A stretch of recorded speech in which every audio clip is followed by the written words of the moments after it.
Welcome to the Evolution Partners podcast, where I talk with the world's leading thinkers, planners, and doers who are helping to build great companies in their own way. We learn how the work they're doing is creating an impact and get to know a little bit more about them and what makes them tick. This episode is brought to you by Evolution Partners, where we help leaders to confidently build enduring great companies using our proven, structured, strategic planning process that ensures you build and execute the right plan. Check us out at evolutionpartners.com.au. Also, you can check out our books, Made to Thrive, outlining how to be a great CEO, as well as Onboarded, which is about making your new hires more effective faster. Chris has been consulting and teaching organisations and individual managers how to pack their teams with A players since 2001. He's conducted over 2,500 in-depth top grading assessments for internal and external candidates, helping hundreds of people achieve their A potential, and trained thousands of people in the methodologies proven to improve their success hiring high performers. You can find Chris at topgrading.com. Chris, welcome to the podcast. Thanks, Brad. It's great to be here. Chris, what I see in you is someone who's passionate about helping high-performing teams, and that you've devoted what seems to be most, if not all, of your career to that. Also, I sense that you love the rewards from seeing the results that come from high-performing teams. If that resonates with you, please tell us, how did you come to be in this place?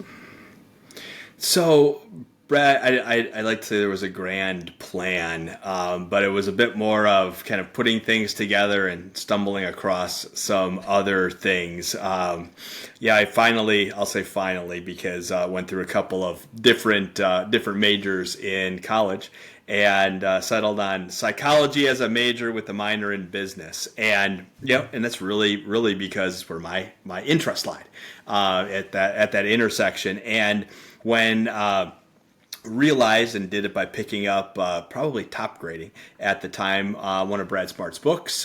Just so happens that Brad Smart was a family friend from back in the 80s till now, and said that I'd like to work with him. So that's kind of how it all started and progressed from there. Awesome. And so was that back in 2001? It was even before that, so that was in the late 90s, where we began talking about it and doing a little bit of work on the side, and in 2001 it really started in earnest. So you've been working with the top grading methodology for a long time, and have seen so many interviews and how it works and why it works, and so your role now with Brad. Tell us about your role with Brad Smart now. Yeah, so I'm president of Top Grading, and run the day-to-day of the company, and also still do a little bit of training. Actually, got some training to do next week, and really spend most of my time interviewing and assessing candidates for finalist position, CEO, and those reporting to the CEO. In between the other running the business kind of duties. Yeah, awesome. So let's jump straight into that. CEO, you must have interviewed a lot of CEOs over your time. What makes for an effective or A-player CEO? Like, what are you looking out for? So And herein lies one of the challenges in predicting whether someone is going to fit in a role, and the answer is, in a lot of ways it depends. It depends on the company, and so we've got a lot of variables to think about. The company, how they're doing. Are they growing quickly, or is it a turnaround situation?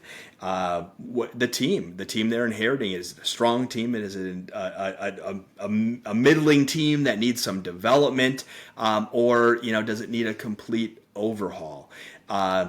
Industry, believe it or not, a little bit less important in when we're talking about that CEO role. But a bit more universally, what are we looking for?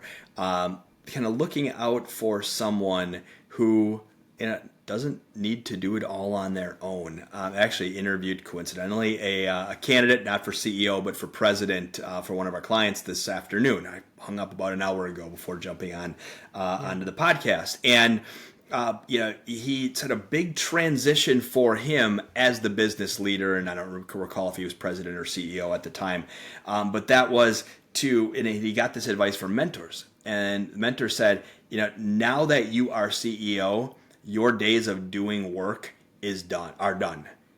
At this point, you are solely focused on communicating to your team, communicating to your direct reports, communicating to customers, et cetera, and getting those communications right, understanding where they're coming from, so you can get everyone in alignment with your vision. And that is going from individual contributor to manager, and then from manager of individual contributors to manager of managers, and then finally to leading the business. Those are all some pretty significant transitions, and we look for people who have made those transitions. Maybe not perfectly, maybe not smoothly, but can look back and say, what, I could have done these things differently, and I should have delegated more, whatever the case may be.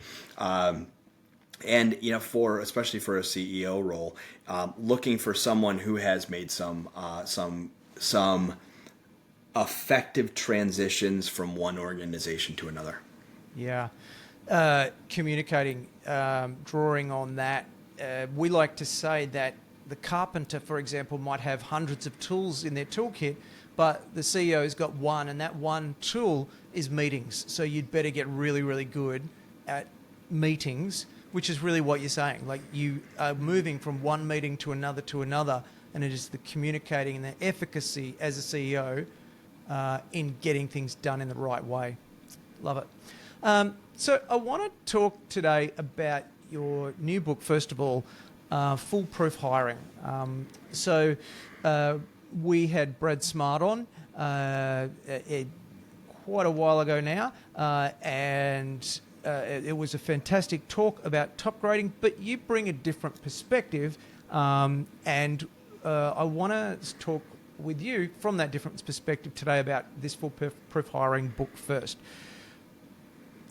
What I love about Foolproof Hiring is that it's easy to read and straight to the point. So what prompted you to write the new book after top grading was such a success, and to a degree became a part of the entrepreneurial vernacular? A lot of people use it regularly as a verb almost. So, Brett, and actually that is a connection to why we wrote it, because a lot of people talk about top grading. A lot of people even may say that, we use top grading, or at a former company, we use top grading. But probing a little bit, as any good interviewer does, probing a little bit and asking, all right, so what parts of top grading did you use? That's where we became disappointed in the answer very often. And, it may be so little, something so small as we talk about people being A players or not.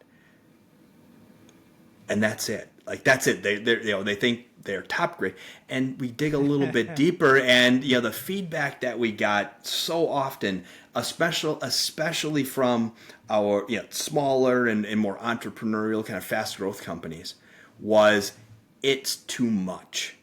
Yeah, it's too much. Top grading is too hard. Going back to some previous editions, there were 12 top grading steps, and really in those 12 steps, there were 4 or 5 key things that you need to do. If you do those 4 or 5 things pretty well, you're going to hire right a lot more often than you don't. And so that's what we wrote Foolproof Hiring for, was one as sort of a, and you can see it in the introduction, sort of a field manual. So if you need to hire someone, do these 4 or 5 things, and you'll have a much higher probability of filling that spot with an A player. So we wrote it in the spirit of doing something is better than doing very close to nothing. And something it written in a way that's just much more digestible for those of us who are on the move and don't have time to read an almost 600-page book. Yeah, I love that, because so many people I've come across over many years talking about A players saying, oh, that person's an A player, and how do you quantify that? And we're kind of using, I guess, someone who's in the top 10% of available candidates at the pay rate that you offer is the phrase that we would use. Hopefully it's not too dissimilar from what you would use, let's say, officially. But people have always struggled with that.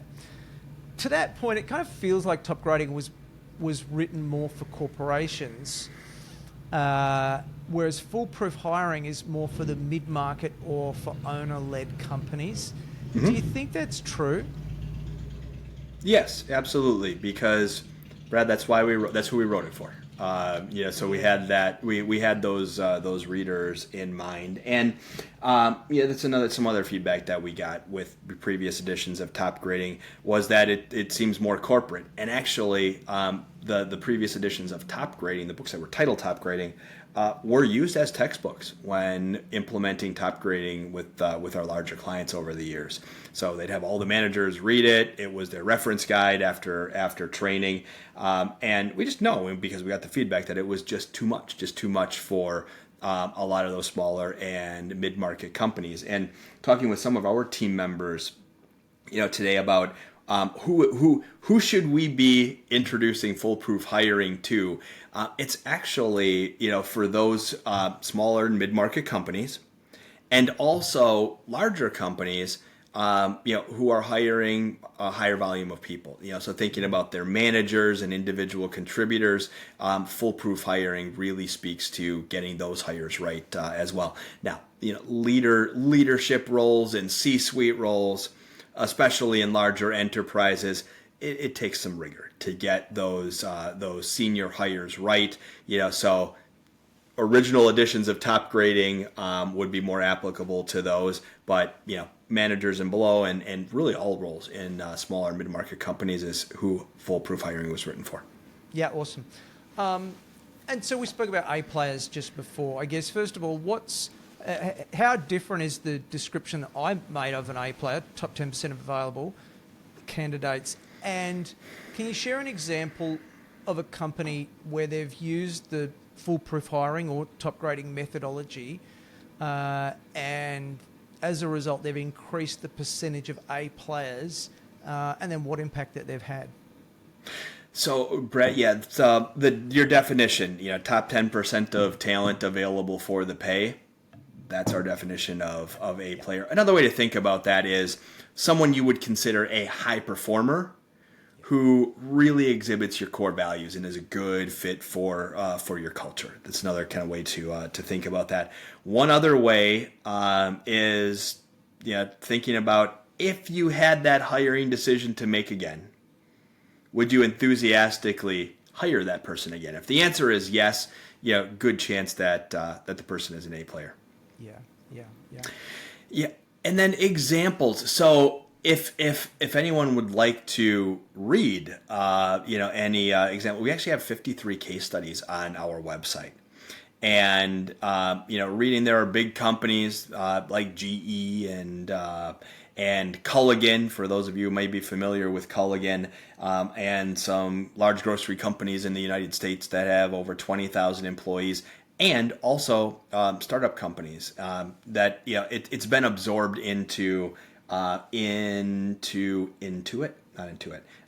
larger company at this point. But there's a case study called Mint.com, and a startup, and top grading was used to hire all 50 or so of their employees. And the founder of the company, his name is Aaron Patzer, said to us that if he would have gotten any one of those hires wrong, the company could have failed. And so, it's a really important point, for, companies that have, 20 or 50 or 100 employees, but especially those who have closer to the 20 employees. If you have one C player, especially in a critical role, it could make success really hard to achieve, if not impossible. And so a lot of times we'll hear, well, top grading is for bigger companies. Yeah. I would argue that top grading may be even more critical when companies are at the earlier stages of growth, because each of those hires, getting it right or getting it wrong, has such an outsized impact on the business. If you have a company with 10,000 people and you hire one C player, that's 1/10,000th. If you have 10 people, that's 1/10. And so, much more significant potential impact. And I think in my experience, I started using top grading in my business 2006 and have been kind of along the journey, seeing the impact of a focus on this A player on the hiring methods. I think that once you've seen down that rabbit hole, you never go back. Like once you've started to hire and apply rigor through the hiring process, only accept A players, and then you start exiting C players, all of the work that we talk about in top grading, like you just can't go back. And there's a little part of you that says, I wish I could go back because, but I can't. I know I can't. You just have to, from then on, endeavor to fill your company with high performers. Well, and when you see the difference or feel the difference, very often feel the difference between someone who is a great fit for the role and delivers or even maybe exceeds the expectations you would have from a high performer, and really makes your life that much easier.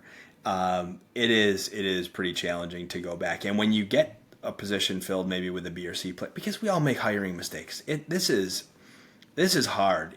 Saying we are going to get every hire right from here on out is like saying I am going to hit the perfect golf shot every time I swing the club from here to eternity. We just know that is not the case. And so, you'll get it wrong. Even if you're doing everything exactly right, you're going to get it wrong every once in a while. And when you do, it's pretty evident, especially when you're putting a non-A player onto a team of mainly A's. Well, it's just statistics. You just want to give yourself the best chance. We use the phrase, you've got to cast a wide net to begin with. You've got to find methods to be able to get more candidates, and then you've got to be able to effectively identify who are the top candidates in there.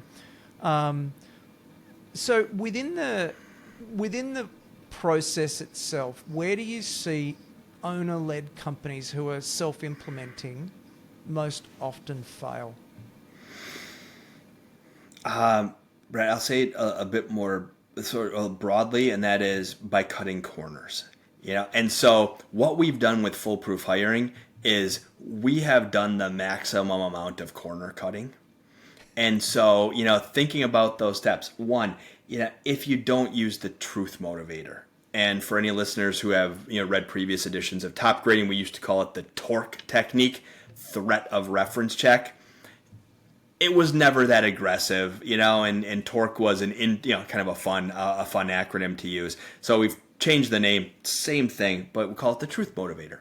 So if you're not letting candidates know up front that you're going to ask them to arrange reference calls with managers they've reported to recently, you're not going to get candidates to be as open and honest as they would be had you let them know early on in the process. The same thing at the back end, then following through with that truth motivator and actually checking those references. If you don't do that, candidates can kind of tell you whatever they like to tell you, and you have no way to verify what they've said. So, each time a corner is cut, it reduces the probability that you're going to get an A player in that role. So one other spot that I see, just again as a broad problem, and that is that whether it's a Fortune 500 company or whether it's an owner-led company with a handful of employees, hiring is never treated as importantly as other business processes. Yeah. So hiring, kind of haphazard. Even if you have a process, you might let your managers do whatever they want to do in interviews.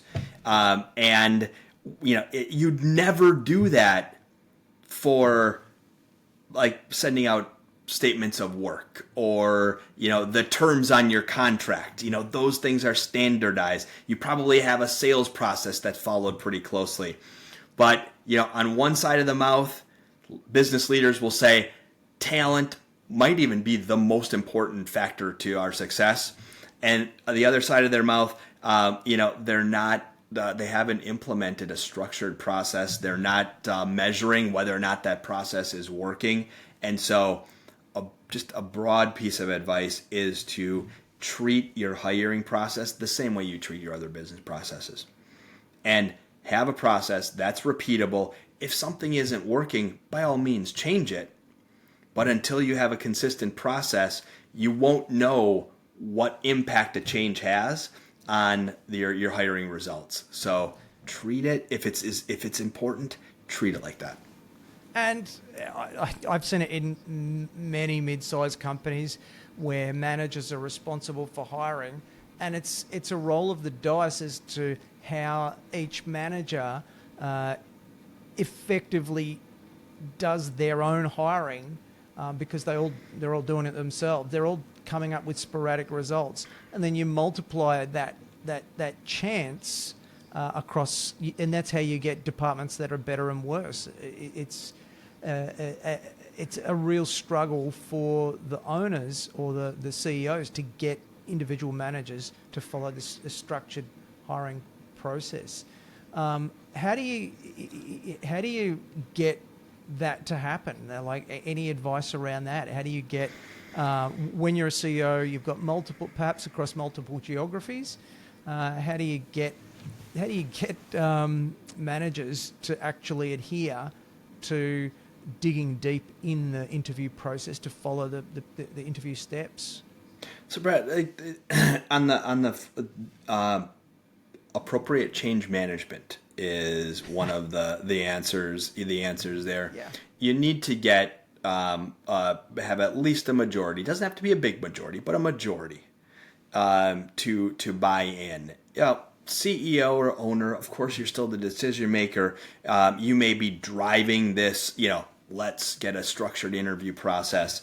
But you've got to convince people that it is good for them. Convince your managers that it is good for them to follow a hiring process that will yield a better result. Yeah. And, once you've done that, talk about a cost of a mishire. Get your leadership team together and talk specifically about maybe someone who is on the team right now who is not an A player, who was a hiring mistake at some point, or someone who is not on the team, if that's more comfortable, who was a hiring mistake or not an A player in their role. We've got it on our website. We've got a cost of mishire calculator. Find that. In all the books, we've got a cost of mishire worksheet that you can work through. Just talk in depth about how much money it costs when you get it wrong, and how much time you all lose when you have a B or C player in that role, where you're having to fix their mistakes or do things for them that they can't do, or repair relationships that they damage if they're one of those toxic people in terms of toxicity to your culture. That doesn't happen. Like, we'll all say, yes, we waste a bunch of time, and yes, hiring mistakes are expensive, but we very seldom put pen to paper and put the appropriate number of zeros on the cost. Yeah. And once that happens, some of the resistance that we hear, well, a top grading interview, the interview that you would do with a finalist candidate, they are longer than a typical interview. Yes, fully admit that. Yeah. And if someone says, I don't have 2 or 3 hours to spend with this finalist candidate, go back to that cost of mishire worksheet and have them finish the sentence. And I don't have 3 hours to spend with this candidate, and I'm willing to risk 400 hours of wasted time later on if this person doesn't work out. So, putting some numbers to it, and getting people to feel the pain, relive the frustration of having a B or C player as a peer or as a direct report. It's a way to get that buy-in. And then, Brett, at some point, you hold them accountable for doing it. Yeah. You get into it, you say, all right, discuss, this is our process. Get everyone to agree that this is the process going forward, or make the decision after people get their input. This is our process going forward, and hold them accountable for going through those actions, just like you would with anything else. Yeah. You mention in the book that if you implement the full top grading method, you will triple your hiring success. What does it mean to triple your hiring success? Well, first off, the definition of hiring success is filling an open spot with an A player who sticks around long enough. And so that's an important, we get that question often. Well, what if we got an A player in the role, and the person looked really great and they leave before they hit their 6-month anniversary? I'm going to argue that for some reason that wasn't a good fit, unless there was an extenuating circumstance. Maybe someone's significant other got transferred and they had to go, you don't have any control over that. But if you hire someone and they leave, and you're pretty sure it's because they didn't fit the culture, they didn't like your culture, well, that's a hiring mistake. You didn't hire someone who was a solid fit for the culture. So that's an important thing. So that is hiring success. A player in that open spot who is a high performer, fits your culture well, and stays for a year or 2 or 5 years, and continues to be an A player. So what we find is before a company or a manager implements anything or uses any of the top grading tools or methods or interview formats, they fill an open position about 25% of the time with an A player. So they get 1 out of 4 hires right. And again, getting a hire right is filling that spot with an A player. And tripling the hiring success, going back to those 53 case studies I mentioned, the average hiring success post top grading implementation was 86% for those 53 companies. So kind of range goes from 75% to 90% plus, with an average being 86% or 85%. We started with 26% A players hired, 85% A players hired post top grading implementation. Awesome. So you're going from an average of about 25% to 86%, getting it right, meaning you've got an A player in the role who sticks around. It's, I guess, why you've made a career out of it, because this stuff works, right? Jim Collins talks about getting the right people on the bus, doing the right things in the right way. And sometimes you might have the wrong person on the bus. Sometimes you might have the person in the wrong seat. Mm-hmm. How can an entrepreneur know if a person is in the wrong role or the wrong company? Any thoughts on that? First thing that's really important is defining what right is. So defining A player performance in that role and defining A player behaviors. And Brett, I'm guessing a lot of your clients and many of our listeners to the podcast have defined their core values. Yeah. So if you would not rate someone at least okay, and usually better than okay, kind of very good or excellent in all of your core values, they're probably on the wrong bus. Or there's a chance they're on the wrong bus. If you have someone in a management position who is just a terrible manager and who doesn't like it, you probably got the person in the wrong role. If you have a marketing manager whose experience and where they were really successful was in sales, and now they're really struggling as a marketing manager, you need to look at their history and what they're really good at and what they really like doing, and see what the match is. I'll say though, and going back to the interview, this was a great interview this afternoon, just in terms of really, really good points. Very often, it is just telling people what you expect them to do. Yeah, we are running around doing the work so often, and putting out fires and wearing, 5 or 10 different hats through in any given day, that, we as entrepreneurs and leaders of small businesses don't often enough say, this is exactly what I need you to do. And we're going to be talking about that and kind of giving feedback on that. So sort of set someone up for success. At least let them know what your expectations are. I had one of our clients send me a message, must have been only 2 or 3 days ago. They'd built a job scorecard, which is part of the top grading methodology. It clearly identifies the things that you're saying. This is exactly what you've got to do. And he used the scorecard through the interview process to explain this is what we need and this is the reporting and every single thing. It was for a CFO position. And the candidate opted out because they said, look, I think I'm really good at those things, but I'm not good at that. I'm not going to be able to deliver on that specific point there. Now, if it was a generic job description and they had a bit of candidate lust, perhaps they were looking for any candidate they could find, they might not have been able to identify that. It's a great point. Thank you. One of the things I've seen in organisations is HR reluctant to adopt top grading. And for the people who aren't on the video, I see a reassuring smile from Chris there. So I've seen HR leaders reluctant to adopt top grading for whatever reason. How can entrepreneurs get their teams to embrace or adopt top grading outside of simply just saying you've got to do it? How can they get their HR to embrace top grading if they're sensing reluctance? Yeah, and Brad, there's a lot of alignment or a lot of connection with how you get customers or clients, prospects to partner with you and buy whatever you're selling. And that is to really paint a picture about what is in it for them. And thinking about that head of HR, what's in it for them?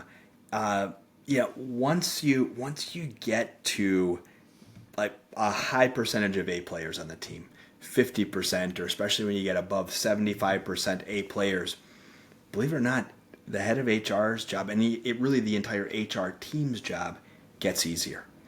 They are training A players who are happy and successful, and many of them have career aspirations. So the training becomes more effective. A players are very often asking for feedback. So performance appraisals, and performance management becomes more effective. When we're talking about getting the right people in the right seats and they stick around long enough, turnover goes down, at least eventually. Maybe initially it goes up a little bit, but as people are being held accountable for the A-player performance and behaviors. But eventually it goes down because you have a team of A players who like working with one another, and it's a great culture, and that positive snowball begins happening. There are fewer employee relations issues, kind of on down the line. And very often, HR teams are overworked. You might have one recruiter to fill 100 open positions every year, whatever the number is. And so they're more trying to get through the day or the week or the month versus thinking longer term. So as leaders, don't just say, hey, we need to hire better and therefore implement top grading. Here's a book, implement this. You also need to give your HR team the support they need to effectively implement this. Keep them, talking about the longer term strategy and the longer term goal.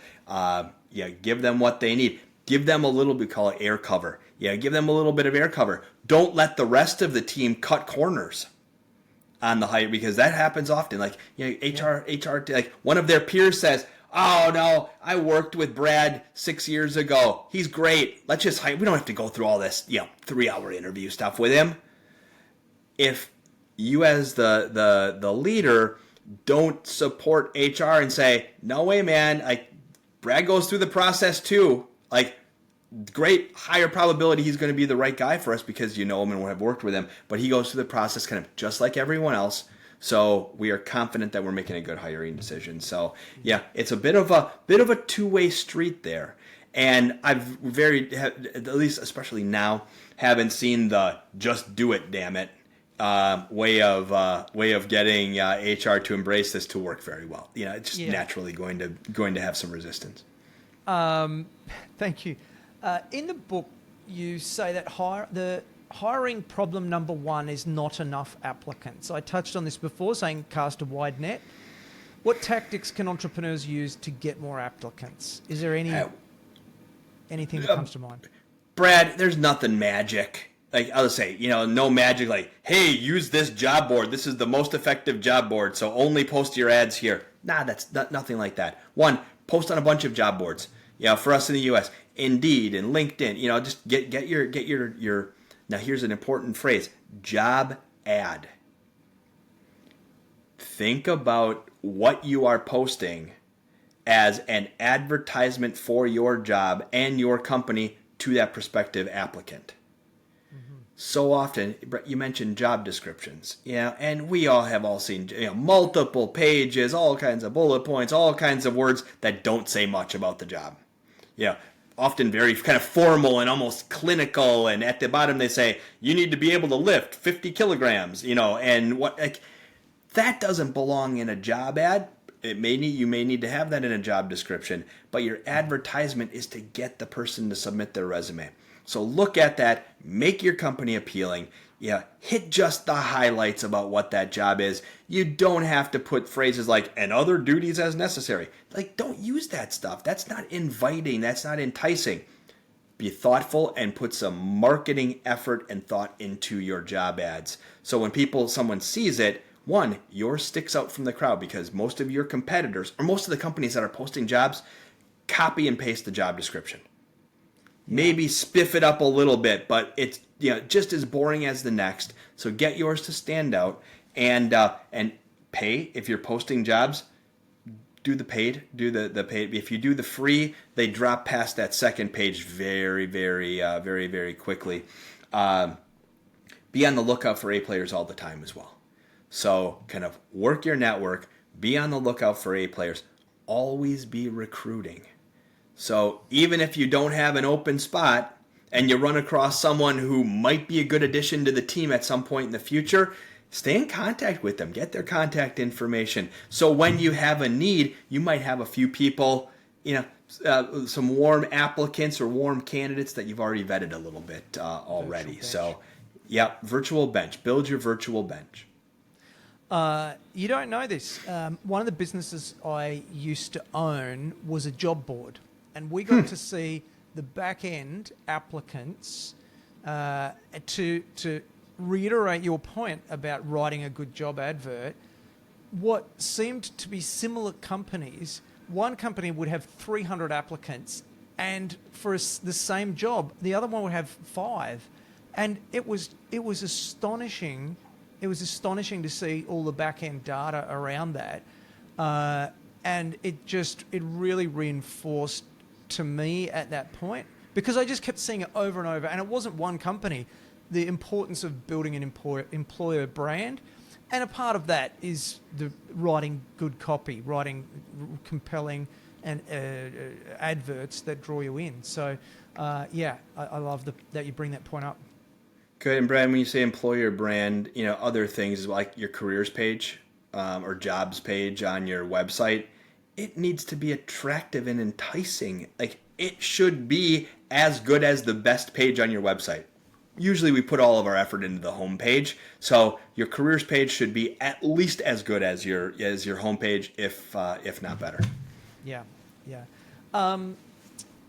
So I don't know where this question's going to go, but I'll ask it anyway. What's the difference between a good interview and a bad interview?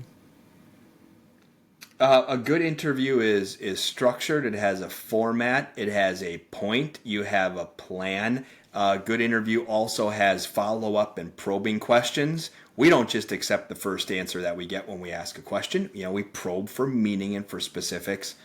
A bad interview is one that where the interviewer is not prepared.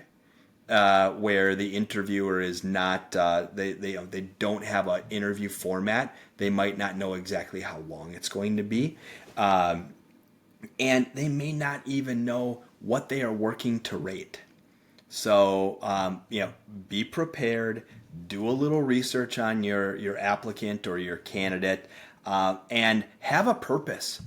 Have a list of things that you are going to rate, and then have a list of questions that will elicit some data on those things that you're going to rate. If you get done with an interview and say something to one of your colleagues like, "Yeah, I like Brad. I think he'll be a good fit," you probably did a bad interview.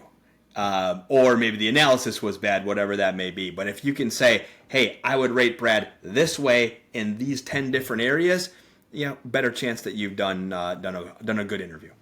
I'm suspecting that some of the people in our audience are feeling a tiny bit of guilt right now. So, because, let's say guilt, but opportunities for improvement. That's great. Yes. That's great. I've got a project that I'm working on at the moment about building a better business. So the last book that I wrote, as you know, is about onboarding. The next book is about bigger isn't better, better is better. So focus on building a better business rather than a bigger business, and the results will flow. What does a better business mean for you? How do you define a better business? Now I'm going to connect it. I'm a bit biased, but a better business, and there's some connection here, is one that is efficient. And efficient is often connected with A players, because A players produce more. They deliver more results. They're more efficient themselves in the work that they do, and therefore they tend to produce more, whatever you need them to produce. They also fit your culture, and so they're less work for you and the rest of the management team to manage and motivate and such. And so therefore you can do more with a team of A players, with a smaller team of A players, than you can with a big team of mixed people. So that's what I'm thinking, better versus bigger. Doing the maximum you can with the fewest people without burning them out and working them 100 hours per week. That's my view of a better business. I love it. Thank you. What is a book that you would recommend for our audience? I just begun re-listening to it today. That's how I consume most of my books is with Audible. 10X is Easier Than 2X by Dan Sullivan and Ben Hardy. Second time I'm listening to it, and for me, that's going to be one I'm going to listen to quarterly until we hit the 10X. Yeah, it's I saw Dr. Ben Hardy, and he's actually slated to come onto the podcast. I saw him speak in Whistler a month or two ago. It's a fascinating concept. And he spoke about his new book, Transformative, I'm going to get it wrong, something like Transformative Growth. Okay. The next book is going to be really good as well. 10X is Easier Than 2X by Dr. Ben Hardy. How can people learn more about you and your business? Easiest way is to go to topgrading.com. Can I just have it sounds? topgrading.com. What's your podcast? It is called Talent Wins, and you can find it there as well. Now, you've got a team that gets it up in different places. I think it's on Spotify and Apple Podcasts as well. But if you're looking for it, topgrading.com is the best, easiest place to find it. Great. Talent Wins podcast. Finally, what haven't we discussed that you wanted to cover off today? Brad, I think we've covered it all and then some. So nothing more from me. Lovely. Well, Chris, what a fabulous chat we've had today. Thank you for sharing your wisdom with us. And on behalf of the audience, it's been a great pleasure to have a chat with you today. Well, it was my pleasure as well, Brad. Thanks for having me on. Well, I hope you enjoyed the episode as much as I did. If you'd be kind enough to leave a review for the podcast, that'd be really helpful to other like-minded entrepreneurs, and then we can grow our community. If you want to find out more about our guests, head over to evolutionpartners.com.au/podcast, where you can find show notes and other additional reading. Hope to see you back next week. Until then, keep thriving.